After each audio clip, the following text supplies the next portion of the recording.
You are about to receive messages that may be harmful to your mental state. Your sense of reality will be questioned. Your view on things will be altered. You are now part of the meta. The meta controls everything. The meta determines what will and will not happen. You are watching the Meta Show.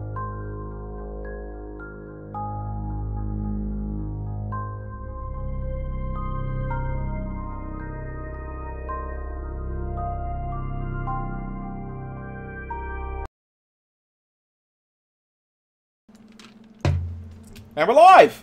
Jazz hands! We are live. We have jazz hands. Things appear to be working. I am not wearing a red shirt because we are on the verge of heading to FanFest, and that means up is down, left is right. It's April Fool's Day, and I'm wearing something that's not red. Excellent. Okay, so we know before we get started, guys, that we've been having a lot of hilarious issues with Twitch today. Some of us, including me, couldn't actually watch the Undead Zone before this. It simply wouldn't load in a player. Yeah. I have no idea why. So if you are having issues with Twitch, don't worry, you're not the only one. Wow. So we've got a pretty interesting show here today. I missed last week, unfortunately, because I was traveling in California. And this week we have, not only do we have Moomin, but we have Old Piosol, who is going to be our international guest from our Polish community, which is pretty exciting. The guys are going to be hanging out with us for the whole show because for some reason they want to listen to Boat and me run our mouths. So, Boat, what do we got going on today? Yeah, so, of course, as you can see in the bottom left-hand corner with our... I figured out finally how to do fancy camera movements in EVE. We have the Test Q-Star has finally anchored it online. Everyone thought it was an April Fool's joke, but no, it's real. In their staging system with D-P, it has successfully come online as of 30 seconds ago. We're going to be talking about in the top story all about FanFest and a whole bunch of possible dev blogs that either are complete lies or are serious because they decided to post all their dev blogs on April Fool's. Some of the dev blogs sound like they're really awesome and there's like great balances for the game, and then you're confused as hell. So we'll talk about those. Our international guest today comes from Poland, so we're going to travel to Poland. We were in Russia last week, and we'll meet him, wonderful guy. Sounds so fun. During the LSEC Power Hour, we're going to talk about 3 different wars that are currently going on all over EVE. I call them wars in a very slight manner, because I don't think they're really wars. And then we have... an announcement from Care for Kids that we're going to get into. I don't want to reveal what that is just yet. And a couple other little small things throughout. We're going to talk about some CCP Please segment. We're going to talk about color coding the watch list. I saw a great post about that, and I kind of want to talk about that. And, of course, our special guest for today is Moomin! Yay! Say hi, Moomin. Say hello, Moomin. Hello, Moomin. So, hello, Moomin. So it's excellent. We've got a pretty packed show today. So we're seeing a lot of resubs, Mild Wars. Mittens looks like a Polish mugger. I think I need a different kind of tracksuit for that. Actually, I'm not really sure whether that's the style in Poland, though. I should actually visit Poland one of these days. So what do we got? Let me give some shout-outs here. I saw a resub for Marco Porcio Canton for Twitch Prime. Thank you. We just got a donation. The Illumitani. Twitch is lying because he's watching everybody's webcams. It's totally true. Lucifer Plays just subbed, and he was very disappointed by the April Fool's joke today with the op that just didn't happen. William Arcturus for 6 months in a row. Thank you, dude. Novation Games for 3 months. Anime is cartoons. Delve is goons. Risha and Bill, of course, 26 months in a row. 26. Fucking awesome. And Toastmaster 8 for an entire year. Yay! Which is pretty cool. Welcome to the year. So as people do join the community and get those year marks, make sure to spam some Black Eagles in chat and welcome and thank the boys for their support. Wow. So FanFest next week. Are you going? I am going, in fact. I think I'm the only senior figure in Imperium leadership to actually be going to FanFest this year because almost everybody does Vegas. Are we going to do the top story? Are we? We're going to do the top story and okay. Sound off in chat if we actually have anybody from the crew. We've got a pretty good Telegram group already. You need to be on Telegram if you're part of the Imperium and you're going to FanFest because that's how we coordinate all the things. So we'll have at least 27 people, I think. At least 27, yeah. Hopefully a little more. Actually, we'll talk about our Polish friends here and their trip to FanFest in a second. Norwegian Relic. What up, dude? Okay, so are we gonna? I'm gonna check Telegram. Live. Oh my! I'm on top still. You can see the top story, but clearly Boat has been setting his overlays in a funny way. No, I had to re-add your webcam a little bit ago. I like being on top. That's my favorite place. Let me see how many people we have. Okay. Yeah, so we've got 24 people in our FanFest Telegram right now, so that's Little Shits 2017, but you need to get your asses in there. Norwegian Relic, thank you, man. Yeah. And so, top story today, FanFest, and what the hell is going on? There's a lot of shit. Right before FanFest, CCP tends to leak a bunch of dev blogs that they're going to probably talk about in more detail at FanFest. The first thing we noticed is on the test server right now, there's an image going to come up on screen. I just linked it into Twitch chat.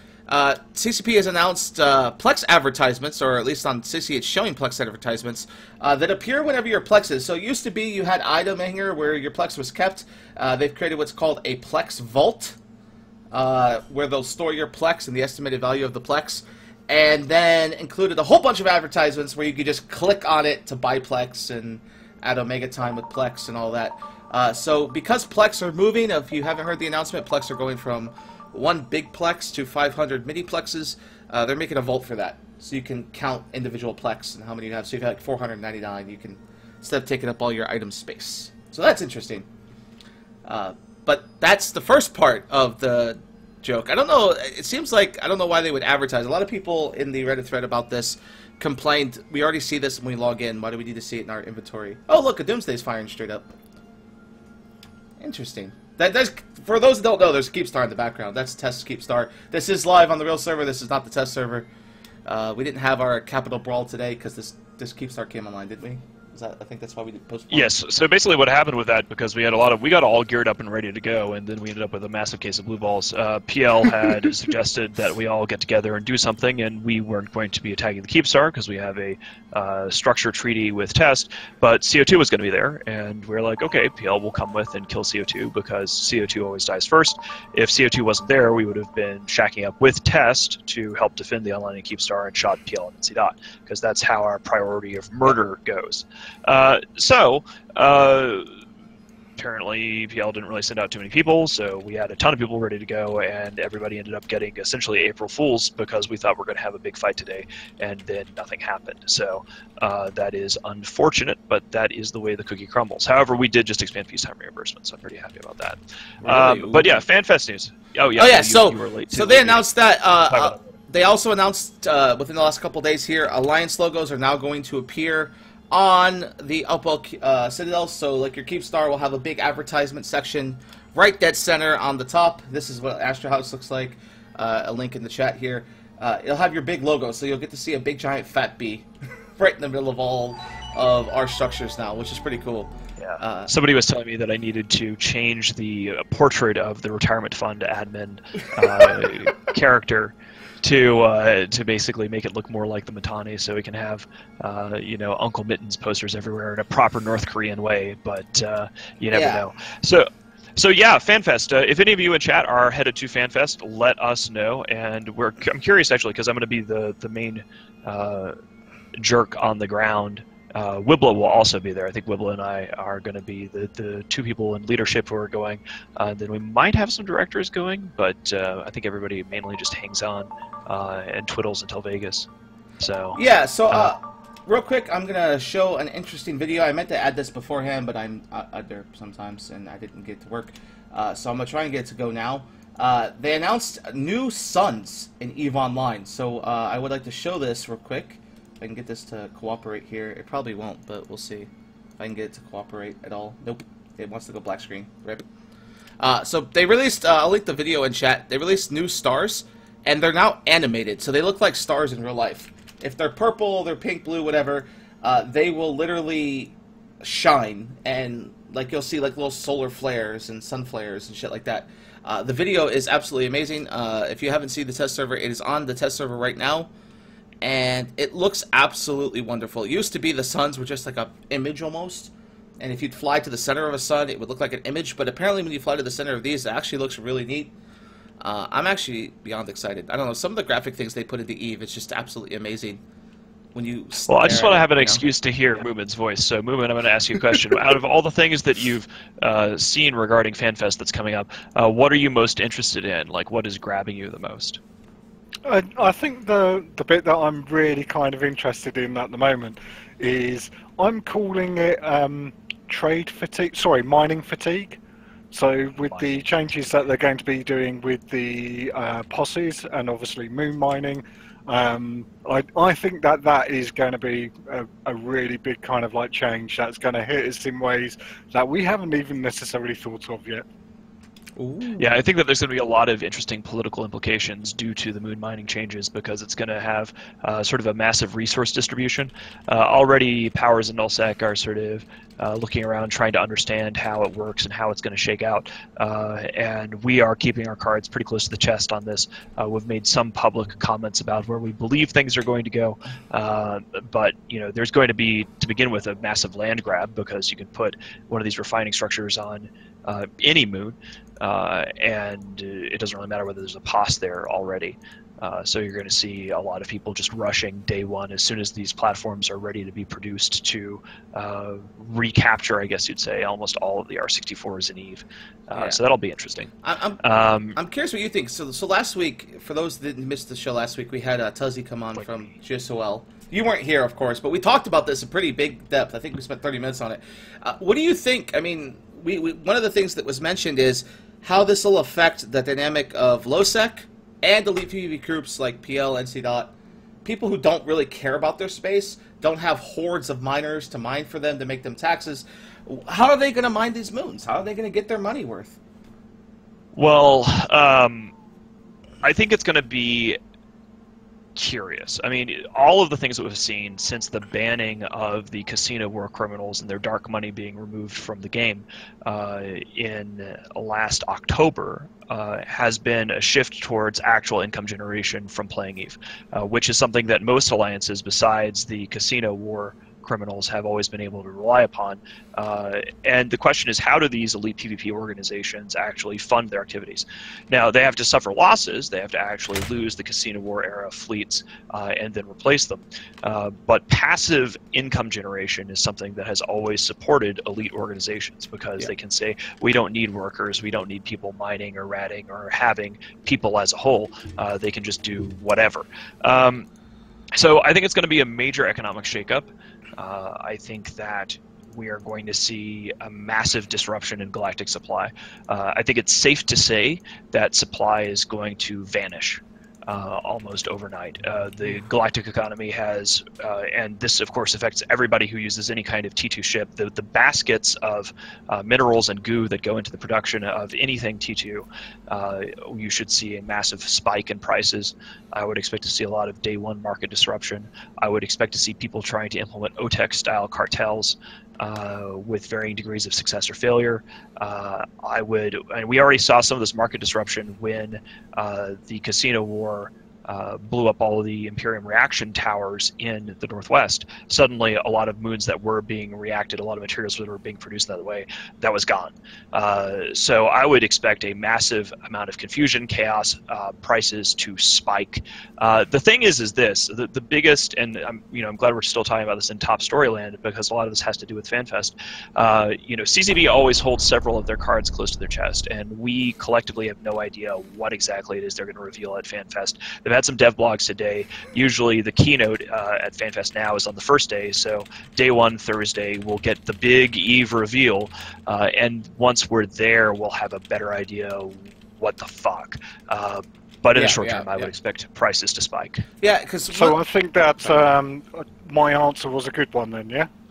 Yes. You spoke a lot then. Exactly. What I'm seeing here too is like, what happens if, because of the way these are changing and because local people can mine them themselves, what happens to JITA? Because you're looking at a situation where it seems like the more and more CCP publishes the numbers, and they have been for months now, they're looking to pull away from the JITA model and more into like the keep stars around EVE, like own little pockets of space.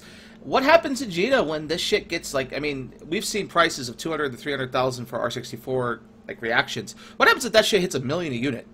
Like that sends T2 production to 5 times, 6 times the cost.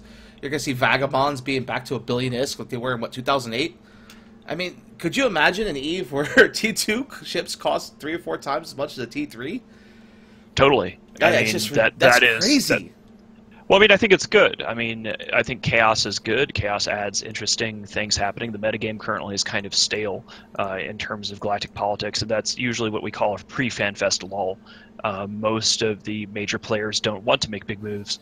Speaking of making big moves, since I did miss the meta show last week, I just put it up on Ember to see what I was doing, but I don't know whether you can actually get that on screen. This is what I was doing. I can try. This is during the meta show last week on Saturday, and that is with Maximilian Singularity, the sixth, first of his name, the True Emperor, which is pretty badass.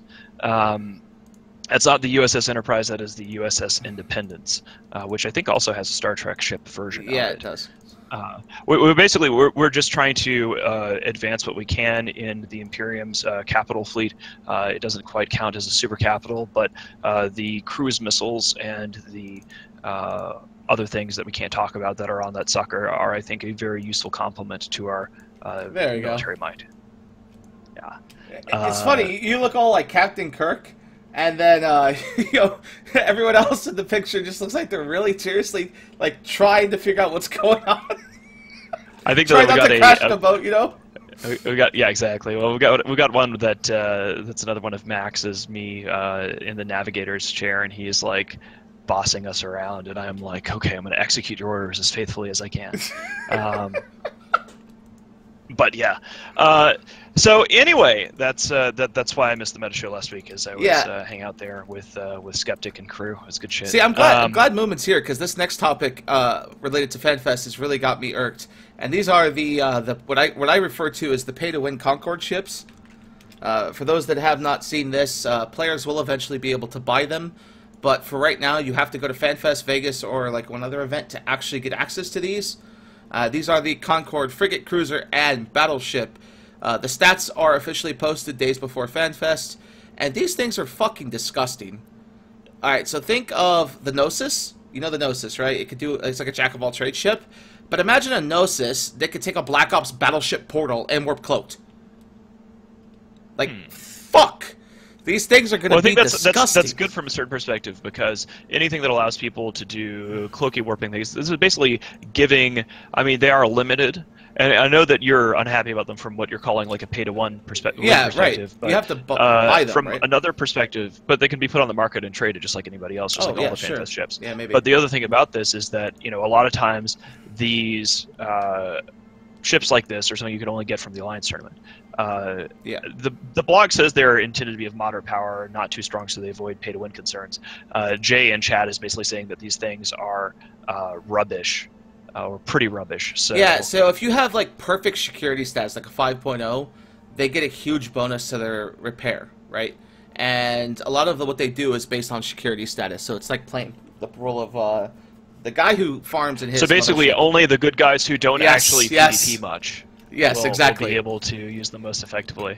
I mean, they look really cool, like the pictures of them, especially the Enforcer. I don't know what you think about this movement. A lot of people were kind of griping about the fact that they don't look like the Concord ships, and how everyone's dreamed of flying that one Concord battleship model for years, and now they can't. Well, I must confess, I'm very much more a function person than form, and for me, these ships, they're kind of fine, but unless you can actually get a supply in significant numbers, then the mainline doctrines are still going to be superior. I think so. Obviously M+1, you can have a lot of these nice new ships like turn up, but if someone comes along with a bigger number, then you're still probably going to end up in trouble. Yeah. Getting a critical question here about where the red shirt is. I actually have to. I'm flying out to Iceland on Monday, and so I'll be hitting the ground on Tuesday.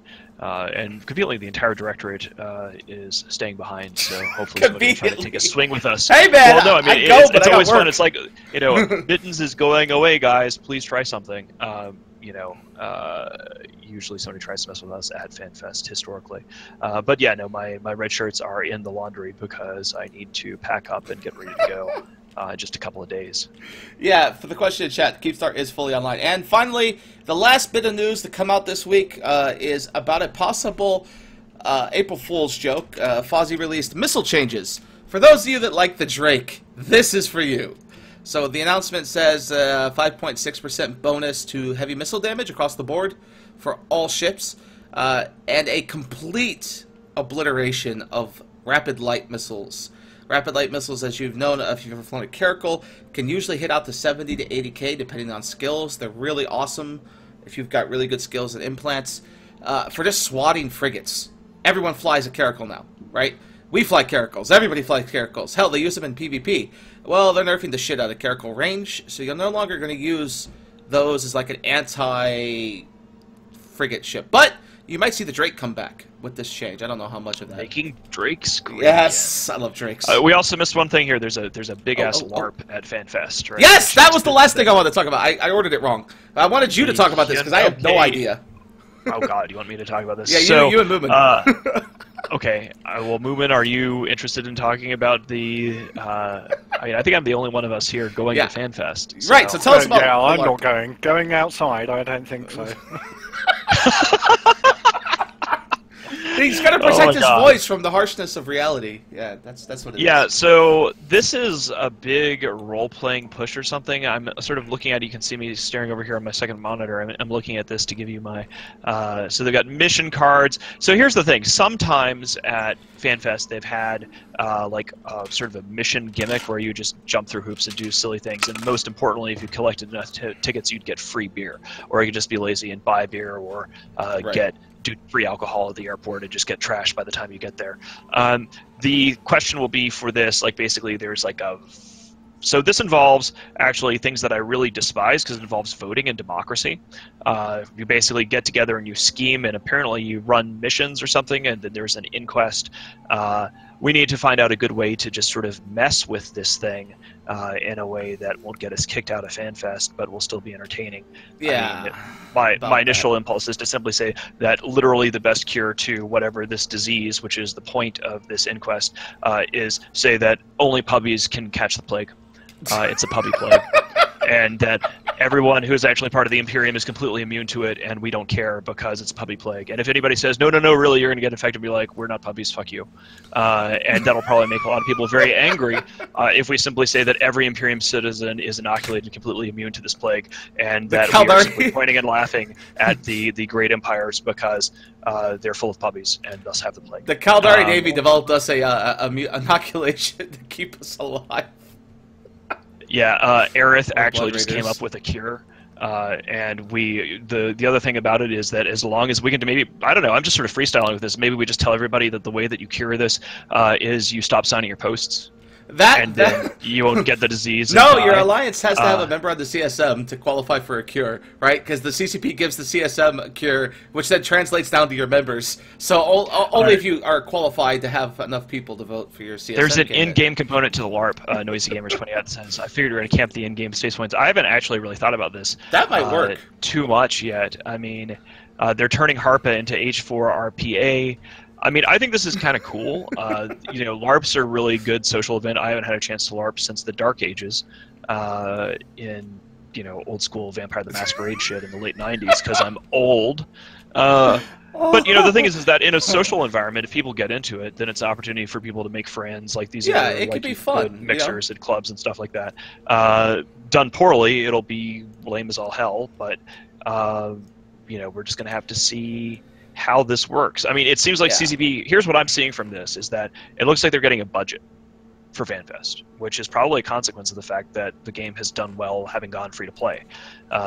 I mean, I think this is a good thing. If they're, you know, even if people will knock on LARPs and stuff like that, if they're, you know, HARPA looks like a space station anyway. If they go whole hog with this, I think this is pretty cool. They are. Apparently, Caleb says the old company that Siegel used to work with was Company P is running the actual event for it. So they're outsourcing the running of the LARP. So it's not being done so this in-house. is actually, this is really good news because if Company P is Siegel's old company, she is very into Nordic LARPing and has been for many years. So that could it's like this whole other style of LARPing. So that actually could be pretty cool. Yeah, so that might make it a little more interesting than just CCP trying to LARP. If it's that. Well, yeah, I mean, if they're actually bringing an outside like LARP company that does this, and they're having people who are going to be in full-on costumes and shit like that. Yeah, that's awesome. Instead of just a couple of models, I think that'll be entertaining. Yeah, it'll be exciting. I did like some of the ideas. Someone mentioned the idea of setting up a table and then like having people sign up to join the Imperium so they'd be immune. That was a pretty funny one this week. I don't know. I just think it's going to be a hilarious train wreck. That's usually how these things tend to turn out. Well, I will be there on the ground to be able to figure that out. They've got an Emmy award-winning production, so if these guys got an Emmy for something, then for digital badass. programming and fiction, that's awesome. Okay, yeah. So this will definitely be interesting. They've won several awards for this. So a participation drama centered on Dollhouse, the old Joss Whedon thing. That's pretty cool. Yeah, it says 20 to 30 people will be on all floors in costumes and shit from the whole company. So this could be a cool thing. Like they've done it before, where they've done like costume, like last year was it as like a dress up and you can win awards, and that was pretty awesome to see. Yeah, so interesting. I don't know. I'm excited. FanFest looks like it's going to be fun to see because again, coming at FanFest this year, they're being hush about this leak, but a lot of people are under the assumption that someone fucked up. Right, someone at CCP, we talked about this in the Meta Show, someone leaked the infographic for their webpage for the summer release notes, right? We saw T3 Cruisers talked about, and anyone that does PvP on a large scale, 1,000+ fights, is waiting to see about this T3 change, right? Are they going to go the route of T3 Destroyers? Are they going to just give them the old swing of the hammer? Or are they going to leave them relatively unchanged and just give a couple of graphic changes? Who knows, right? So I'm really excited just for that, right? Well, I got to tell you, one of the things that I am super pumped up about Invest here is also, I'm going as a T2 small bubble. That's pretty cool. That's funny. I'm pretty pumped for this here. I saw him in Madison. So for the last few years, I think I mentioned this a couple weeks ago. The last few years, FanFest has been kind of meh. Because they were just getting random crap metal bands out of. They weren't even like good metal bands. They're basically just like, I don't know, Siggy and Arnar down the street from the coffee shop, you know, with long hair, and we're going to put them up on stage and say they're a metal band, right? Like they used to have like Book of Shade, Too Many DJs, Z-Trip and shit like that. And so some of the old school FanFest parties with a different generation of folks from CCB were just absolutely off the cuff, like off the hook epic. Like, and they would get the locals would join in on Saturday. It was the party at the top of the world and it was amazing. And then the last few years it's just gone to absolute shit. So this is the first time that they've actually got like a real act of a guy who knows how to DJ and can spin, and maybe for the first time in years I'll be able to dance at FanFest. I mean, you get to meet Hodor, which used to be. So at the end of the day, that's just the win right there, right? Well, I don't know whether we get to meet him or not, but he'll be spinning. So I mean, you're Mittens. Cool. Of course you're going to fucking meet the guy, right? You're going to probably go backstage and say, hi! Why wouldn't you meet him? Come on now. Because I wouldn't go backstage and be, hi, I'm important in internet space. You have no idea who I am, dude. You've done it everywhere I've ever been with you. What do you mean you wouldn't do that? Like, hi, random person. Let me introduce myself to you. Do you know how important I am in the MMORPG community?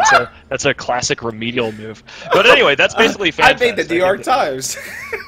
I think I've never been in the New York Times. No, it was their podcast or thingy, whatever. The NPR video show. Oh yeah. Anyways, moving on. We got more important things to do. We've been going on about this for a while, so we're gonna go around the world by clicking this button.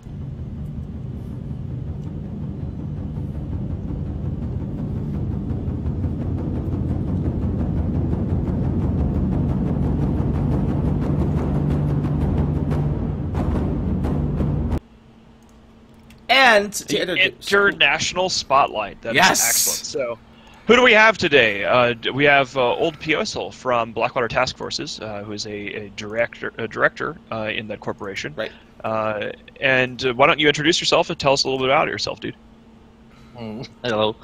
I play EVE for 2008 with some breaks. And now I start new history in my EVE game because I changed alliance for the long time. Which alliance were you in previously? Yeah, in Coven. In Coven. Hey, he's been in Coven for, since the beginning, right? Yes, from 2008 I was in Coven. Then I have break and back to the game on Halloween Wars. Gotcha. Ooh. So one of the first questions that we tend to ask our guests from the International Spotlight is, what is the Polish EVE community like in your experience compared to EVE players who are not part of the Polish community? For me, the Polish community is I can say that is like the barbarians, because we fight together, we have lots of problems, but when we see the same enemy, we stay in one line and we'll fight to the last ship on the ground. That's excellent. That sort of reminds me of the old school Russian alliances way back in the day, which brings up an obvious question. Has there ever been tension? Coven and the Polish community has usually been centered as part of the Steinwagen set of alliances. Has there ever been tensions between the Polish community and the Russian community, or have you generally gotten along in EVE Online? No, we don't have lots of problem with Russians. I think that's what's happened with Coven is, we stay in soft space for 2 years, and we have the new players that like the soft, and what can we take from the soft space, not NPC. Gotcha. What's your experience been? You were in Coven, now you're in Goonswarm. What is it like as from your perspective? What's different about Goonswarm than being in Coven? In Coven we have the simple rules. In Goonswarm everything has own place, own rules. I don't say it's wrong, because it's very good and clear to everyone know what to do. For me. Good. Yay! Order. Crushing bureaucracy. So one thing I want to show here, we got an image from you before the show. Whenever you guys go to FanFest, you go together as Polish dudes, and you make this wonderful poster for FanFest every year. So I'm going to show this in chat here. We're going to show it on stream if I can get it to resize. This thing is a work of art. So it's got, like, I'm guessing this picture has all of the Polish director, like, leader dudes in this picture, yes? The picture has all players from our corporation, because our FanFest is created by our corporation, and the person that holds the flags is our CEO, is Savannah, and I have the gun. Your CEO has quite interesting breasts, by the way. Just. That's excellent. That's fantastic. I can give you contact to him if you want it. Please do. That's hilarious. Compliment him on his breasts. But we always do a thing here where we like to hear people speaking in their native language about their corporation. So why don't you go into just speak some Polish and talk about your corporation? If you want to do a recruitment pitch to the rest of the Polish community about why they should join Blackwater Task Forces, let's hear some Polish, dude. Okay.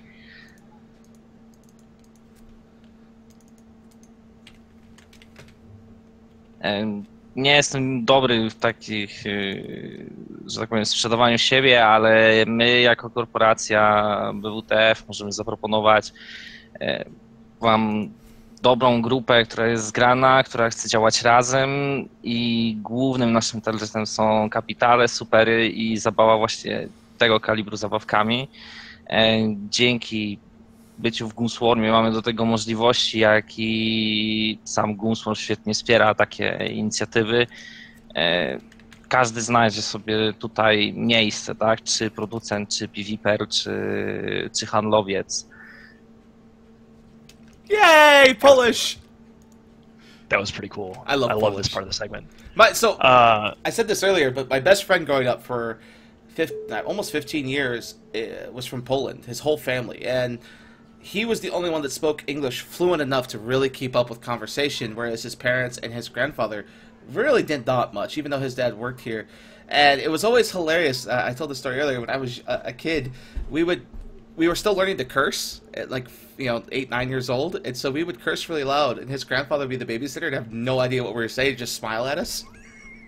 And so it was always hilarious. His grandfather would get like mad in Polish, and I'd have no idea what the fuck was going on. But I do remember pierogies, and they're delicious. So I love it too. So one last question, and this is asked of every international guest because it seems to be a common trend among our international guests. Are you drinking right now? No, right now not, but in my fridge I have one bottle. Do you prefer vodka? What do you like to drink? Vodka and Jack Daniels and Malibu. I like. Ah, okay. Good man. All of these things are excellent. Well, thank you so much for coming on and giving us a proper introduction to the Polish Eve community. Yes, thank you.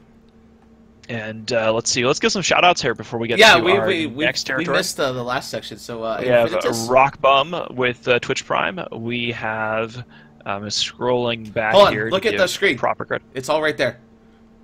See? Okay, well, I can't actually see the entire thing because it's very small. I'll read it and I'll make it bigger for next time. Infinitus, thank you for subscribing on Twitch. Coruscant, Matharius, resubscribed. Thank you very much, sir. Zamoch, Rock Bum, and then the Ventriloquist just subscribed, but he hasn't pressed the button that shows it to pop up on screen, so it won't actually update on Luxy for you yet. And then Mick, or MC Dot, says, not loving it, having to work for that ISK and a $3 donation. Of course, that's from Shirar and his wonderful puns whenever he donates.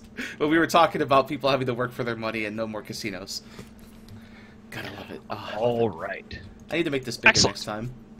So, we move on. Move on. Yes, so we're going to Power Hour. Click this button.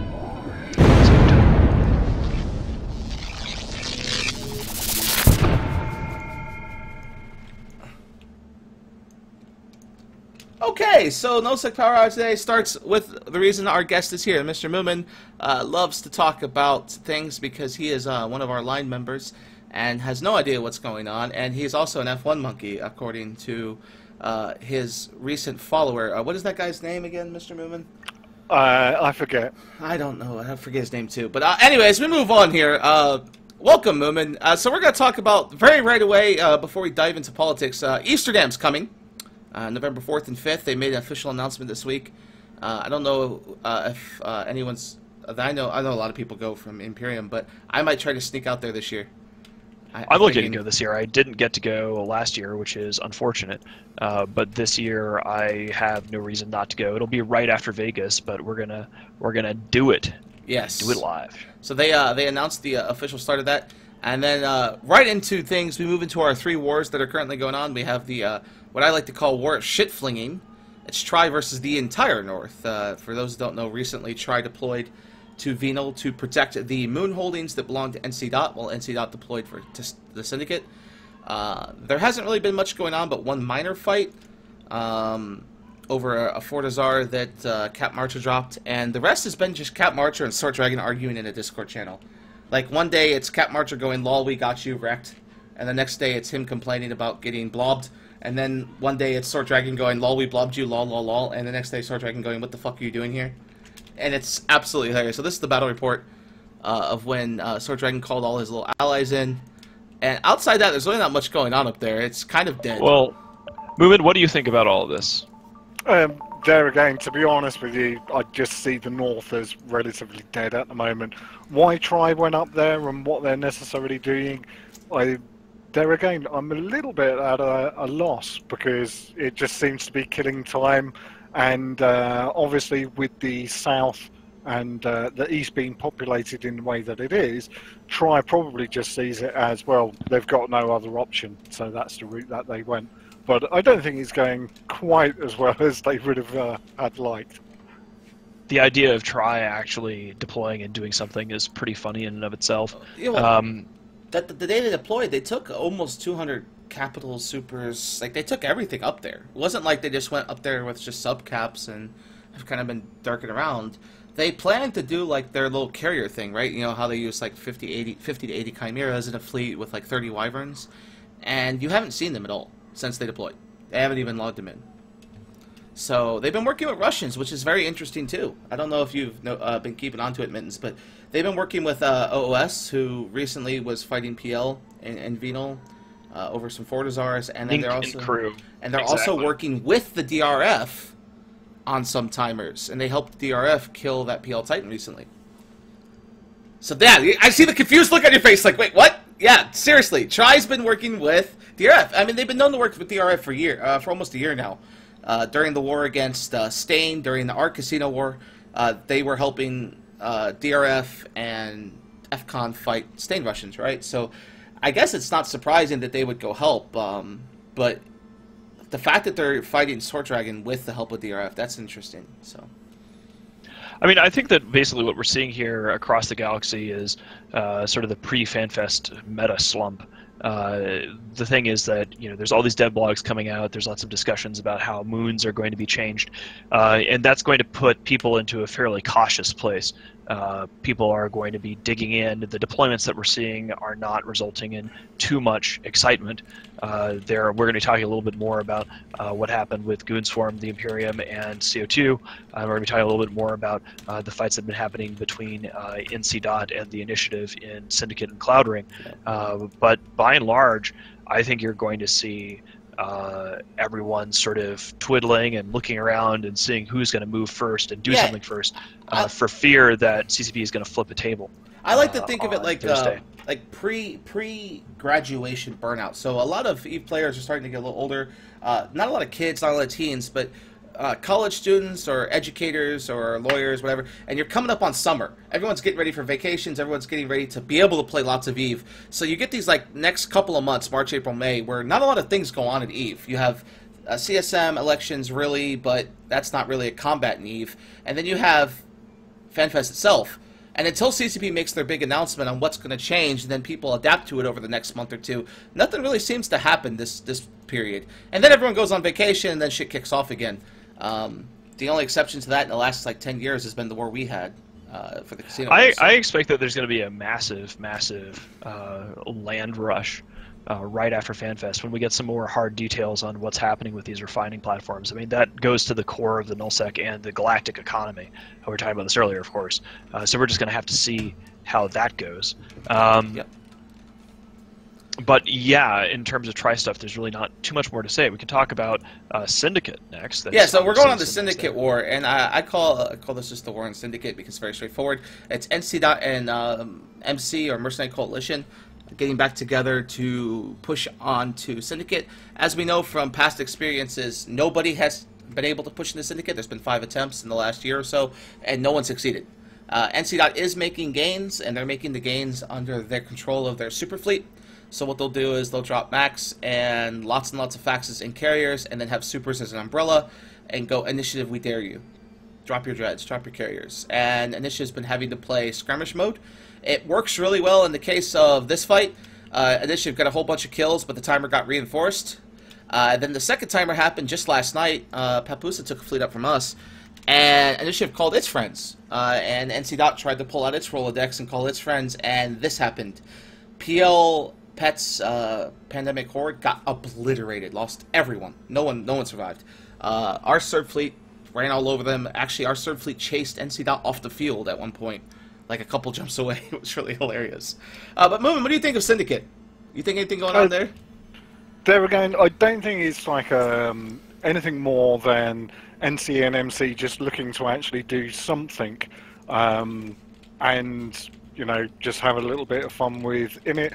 We saw Brave obviously make moves against Init not so long ago as well, and Pandemic Horde have also been. And that didn't work out very well either. Exactly, but I was going to get more onto that a little bit later on as well. Perfect. At the moment though, I just see Init, Sister Bliss, all of those chaps doing exactly what they need to do. They're putting out some really good fights, when arguably they shouldn't. But that's in it for you. It's they're still just doing in it things. So we're going to restructure the way we're doing this. We were going to talk about the next little bit was going to be about CO2, but I'm going to reorder this a little bit so Mittens can have a little bit of smug here before we go into CO2. Care for Kids has announced they are disbanded, effective immediately. This was announced yesterday, right before April Fool's, so we all thought it was an April Fool's joke. And then they linked this. Ghost Legion, their new rental corp and alliance. And if you have a look at Ghost Legion, Mr. Mittens, we were talking about this before, You look at who runs the place. It is run by C4W3 and Odo Bismarck, both XPL members and both leaders of Care for Kids Empire. They are now running this new rental alliance, and they are taking over all assets. In there too. Yep, and they're taking over all assets belonging to Care for Kids, and they're trying to do it as ethically as possible in their announcement. Now, I actually want to chip in on a little bit on this because please. I've been watching this story for like quite a while. Tell us about it. All I can say really is the veil has finally been lifted on the sham that was C4K. You know, because it was just a case of everyone knew that like something was up. We've written about it on INN. Everyone was saying, no, think of the children, think of the children. And it think was of the cancer children playing Eve. You got to be fucking kidding me. Nobody's ever met one of these cancer children. It's just always been bullshit. There's always been. Where is the announcement? Actually, they posted it to Reddit. Well, so it was posted on the EVE Online forums. I got the link here. Hold on a second. Let me go find it. The other bit which I found really kind of annoying about it is, now I'm fine with charities. I really liked what you said a couple of months ago, actually, Mittens, about there are real world charities that you can get involved with, and I'm all for that. That's completely fine. But the close links that were evident between like C4K and the NETC, you know, to be honest with you, the whole thing just like, you know, it looks like a duck, it swims like a duck. It's probably a duck, and C4K, as far as I'm concerned, was just a sham, and it should never have been in the game. The official announcement was announced on the EVE forums. And here's the thing that gets me now. And you'll be at FanFest, so maybe you can get some comments out of some devs. That'd be nice to hear about this.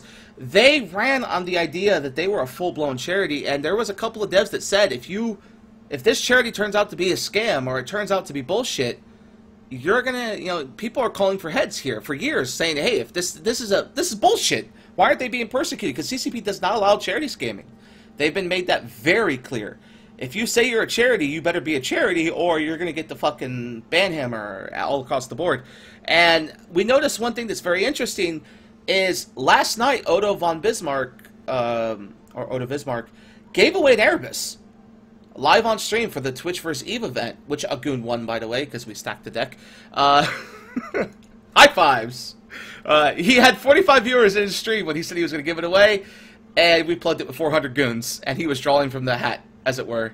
And so we had like a 90% chance to win that one. I'm going to go ahead and sort of talk about this for a second. So one of the things that Moomin was making a reference to was a little rant that I had several months ago. And just to reiterate that for our viewers who may have missed it, charities are important. When we talk about Care for Kids being a bullshit scam that was affiliated with I Want ISK, which it was, which of course all got banned for being dark money, laundered casino, RMT bullshit, Care for Kids had a bunch of Russian botters. They had random cancer children in Nixes. They're a joke. And here's the thing. There are a lot of scam charities out there. And when you have players running charities unofficially in a game, it's very different from a scenario where CCP has designated someone that the company has vetted, like for Plex for Good when they do charities for the Philippines, or various tragedies that have happened in the past. So every time you have a scenario where a player is making a charity and then it is questioned because it's a front for dark casino money and a bunch of people who got banned, because again, the biggest person supporting supporting Care for Kids was I Want ISK, who all got banned. And then essentially what it does is it creates a cloud of suspicion around legitimate charities. So every time you have a false charity, this is why the I Am Olivia thing was so dangerous. It's the same deal with Care for Kids. Whenever you have a sham charity, you make people more resistant to donate to real charities. So in a very real way, fake player charities, player charities at all, because the fact that these questions can be asked is something that puts a cloud on real charities. So in the real world, having these charities run by players in EVE Online, which is different from a donation drive for somebody whose family needs support in a time of need or whatever, because those are discrete one-time events when somebody has a GoFundMe for grieving family after a terrorist attack or something like that. A continual charity that has no endpoint, run by a player, that is something that you can have real legitimate questions about its legitimacy. That is something that makes the real world, a worse place. This shit has been bad. It has always been bad. If it was a legitimate charity in the first place, why the fuck did it need to be hooked up with a casino gambling den of RMTers who have now all been banned? The whole thing fucking reeks. Everyone who is involved with Care for Kids should literally be ashamed of themselves because they actively made the real world, a worse place by casting a cloud of suspicion by running a sham charity. They are bad. Well, it gets they even should worse. be ashamed, and this sort of shit should not be allowed. CCP should not be allowing player charities, period, because of the real world effects. And here's the thing that's crazy too. You'll notice there's a CSM post by, I guess he was on the CSM at some point. I don't know when Fateus was on the CSM, if he's currently now or was before. But he even quotes... He was apparently on CSM 11 somewhere, Faffer there's from a quote here that the real-life Care for Kids charity will be continuing to work with hospitals worldwide to bring computer games to kids. How can they include that in their post still? We all know it's bullshit. Like, even this post pulls out, hey, we're not Care for Kids anymore. We're now this rental corp that's going to live in rental space. Well, it makes perfect sense. The reason they can keep saying it is because the same reason why, up until he finally admitted it, who was the guy? It was Iron Bank who had that meltdown on R-Eve. Iron Bank maintained that he was totally innocent and totally didn't RMT, and how dare you suggest that he was an RMTing shitlord, until finally, after months and months and months of denying, he realized he wasn't going to get magically unbanned, and had that meltdown on Reddit where he admitted, of course, he was, in fact, guilty. So I'm not surprised that the Care for Kids guys, I don't expect the Care for Kids guys to ever admit their perfidy and how much bullshit they were involved in. It's enough to know that they were in bed with I Want ISK from the get-go. All those guys got banned. They lied down with lay down next to shit, and they're covered in flies. Yeah, and so here's an interesting thing. You missed it last week. You brought this up. There was a post where a guy went into details about having logs from Iron Bank, where Iron Bank claims to still have access to 15 trillion ISK, and he's trying to sell it through ghost accounts that only have to be given the password, and boom, now you got access to 1 trillion ISK or a couple 100 billion. But he was called out on Reddit, of course, in true Reddit fashion. They dismissed it, they threw it away, they said, who cares? The guy's not really banned for RMT, it's no big deal. But I'm curious, what will come of this? The guy says he has more logs, and I'm interested to see them. He's tried to get me the logs before, and also Matterall, but there really wasn't much to the initial. I don't think that there's. I mean, this dude has no credibility whatsoever. Right. I mean, he's a guy who lied repeatedly. He got banned for lying repeatedly. He's never taken responsibility for his actions. As Andale Chanter too is pointing out here in chat. Yeah, his exactly. last defense was that he RMT'd, but other people RMT'd more. Right. So we should all just forgive him. So yeah. So that's the end of that, and we'll move on to our last little bit here before the end of the show today. Moomin's. Let's have Moomin talk to us about the war on the Imperium from CO2. We got a wonderful link here for that too. Well, I'm really kind of interested in this story, simply because it's one that harkens back to easily a year ago, and I think that with this, the way that this story unfolded, Derrick Mittens, you said lots of things last year, but one of the things that you did say a lot was that at some point, once the casino war was over, that there would be a whole bunch of people that would, basically reap what they sowed, as it were. And I think that CO2 is firmly placed to be one of those. Now, there were some logs that were put out recently by some relatively irrelevant individual that tried to claim their own part in the CO2 downfall. But the thing that improves there again, because time does tend to allow these stories to actually become a little bit more truthful, partly, as we go forward. And it, it shows yet again another source where CO2 were already very committed to actually flipping and turning away from the Imperium. And CO2 are traitors. I don't think, I think you're right. There has been this period of time where initially they were very offended by the idea of being traitors, and now, like you say, time has released more of these logs intended to be in defense of CO2, but all it has revealed is more perfidy, more lack of character. Please continue, Moomin. Yeah, exactly. So, and it is quite interesting how that actually worked out, because I mean, you know, at the time, is CO2 were basically just, you know, looking out for like CO2, and there's some like really great kind of stuff in the CO2 history. Is like the stuff with M. Marion and their finance kind of chap, and basically, you know, losing hundreds of billions of like ISK, and you know, Marlin was their finance guy was a infamous embezzler. And you know, that's one of the reasons why CO2 has never really done very well with money, is because their finance guy was embezzling, and then didn't we? Yeah, what did you think was the best thing? Is when every time that you know, kind of take these sorts of things to like GigX, you know, you're met with GigX. You know, and a good few months ago, about almost 6 months ago, I was like writing a piece, and I went and said, "Oh, things don't seem, you know, particularly peachy, because it looks like SUAS might be making a little bit of a move on the CO2 kind of power structure." Ultimately, that ended up with like SUAS like going off to actually leaving MC to join instead. MC. Oh yeah, he left. Yeah. Exactly. So the thing is, it's like, you know, I think that people are generally kind of like still getting the idea that GigX is relatively difficult to like work with. And the other bit that I'm finding really amusing from all of this as well is, still, despite CO2 apparently being the PvP backbone of the Imperium, still have yet to actually do anything on their own since actually leaving.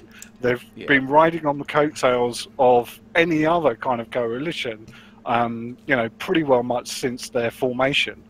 Now it's the time of like tests. So CO2 are very kind of like closely attached to test, but it's not stopping GigX from being GigX.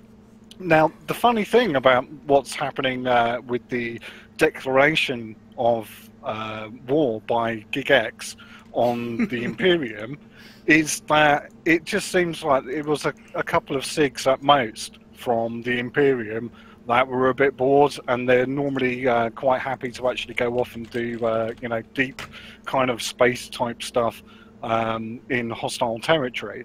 And there was just a few guys that went off and actually did that, and provoked a massive overreaction. It was beautiful. Oh, well, completely. But the best bit for me is no one else within the Legacy Coalition actually seems to have been consulted by GigX as to his move to actually declare war on the Imperium.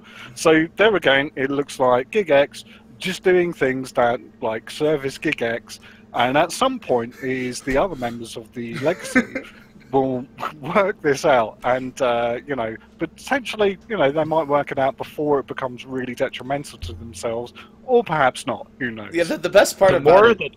Oh, go ahead. I'm sorry, you go. Babe. The best part about it is, so he declares this war, and like Moomin said, there's only a few SIGs there, and he's been trying to defend his space on his own. I've linked this a couple times in chat. I just want to go ahead and link it again. They lost Solve and Catch, CO2 did, because none of their allies showed up. No FCON, no Test, no Brave. I think Brave bought 5 people.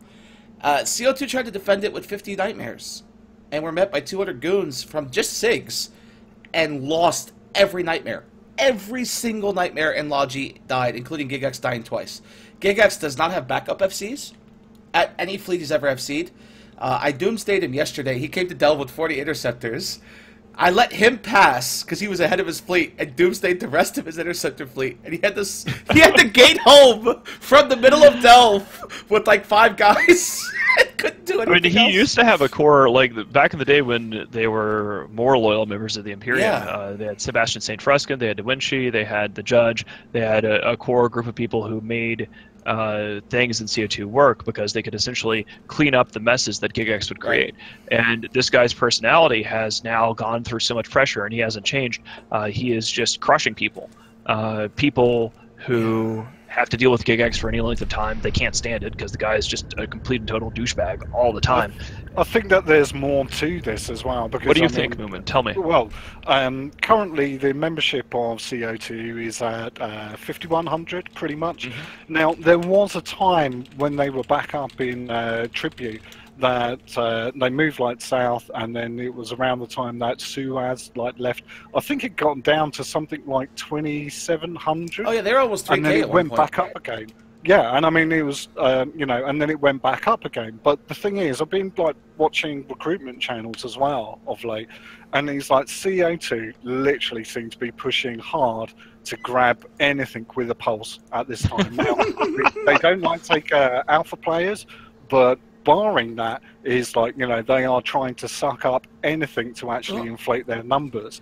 And the thing is, we all know that can actually cause a problem for an alliance in its own right. Rapid scaling is tough. You need to have an entire set of organizations and systems to be able to handle that. I mean, the reason why Goonswarm has been able to handle going above 25,000 is because we have an entire set of teams on the directorate which are devoted to onboarding new corporations, the kind of rules that our Polish guest was mentioning earlier today, you know, things like that. It takes a lot. And so a quick bloat with a unstable leadership structure is pretty much just people who are doing the join for impasse thing. It gets oh, sorry, go ahead. There again, I think it's like quite interesting that GigX is going off and actually doing actions such as declaring war on other coalitions, and he's doing that independently of his own coalition, not consulting his allies. I mean, exactly. Here's another thing. You know, that's like that's a death pact, right? Like at the point that like CO2, because like the thing is that Test and the Imperium. PLs and CDOT have been going after Test and farming them, and you know the Imperium would probably be supporting Test against PL and NCDOT, but they've hopped into bed with CO2. So as long as that persists, any situation in which PL and NCDOT turn up to shoot Test, if Test is on the field with CO2, we're pretty much going to work with PL and NCDOT, even though we don't like them, to fuck over CO2. They always, these elite PvP tests, especially PL, does this a lot, where they'll make the joke of, oh, we only have so many members. CO2 is at 5,100 people, and they're struggling to get 40-man fleets. That is telling. That is dangerous. When you're CEO, like imagine if you, Mittens, ran it up. You'd probably get 255 people on a whim, right? They want to see if Mittens could do it. I mean, you're not even an FC. GigX claims to be a great FC, and could barely get 40 guys to show up, right? And that's pretty dangerous. I do a fleet on a whim that's going to die for sure, and not a strat up, and I'll get 100, right? So that's telling. That's very telling of a leader. I like to think of it, and don't mind the reference, World War II. Whenever I fight GigX or CO2, I want to keep GigX alive. Because like Hitler in World War II, it was better for the Allies to keep Hitler alive. You just Godwined us on the fucking right. But no, look at you look at it. No, look at his like generals. His generals were done. His generals were intelligent, and you would keep. We ran over boat, just straight up Godwined us. We're done. I think. What are we doing next? Are we doing the boat show next? I'm gonna play Eve, on boat show, yeah. Okay, so we're going to do Eve on the boat show, and I think that is definitely time for us. But before we leave, we're going to do some shout-outs. We have, the moment that we get Godwin on the meta show, it is over. We have the Ventriloquist for 4 months. We have Exophora Ator. We have Defy the Reds. And that is going to be that. No Godwinning allowed, but everybody else, and also vote, thank you. Yeah, no problem. I have one thing quickly, if I may. Yeah, sure, go ahead. Anger Games is coming up, which is going to be a tournament organised by Sothrasil, who's a member of the Imperium. And also, if you want the best Eve news, then obviously you go to INN. Oh, that's right, we didn't do this button. We have a button for this. Yay, this will play us off.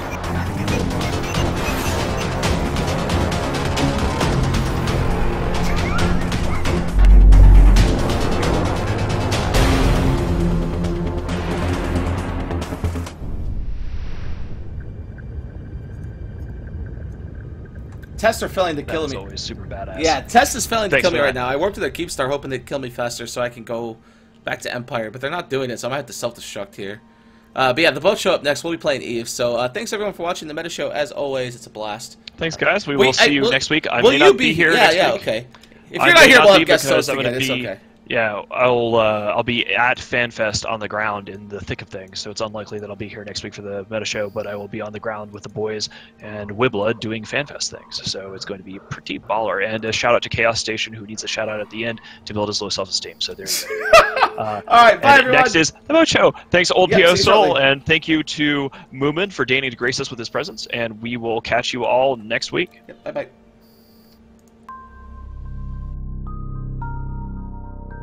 You are about to receive messages that may be harmful to your mental state. Your sense of reality will be questioned.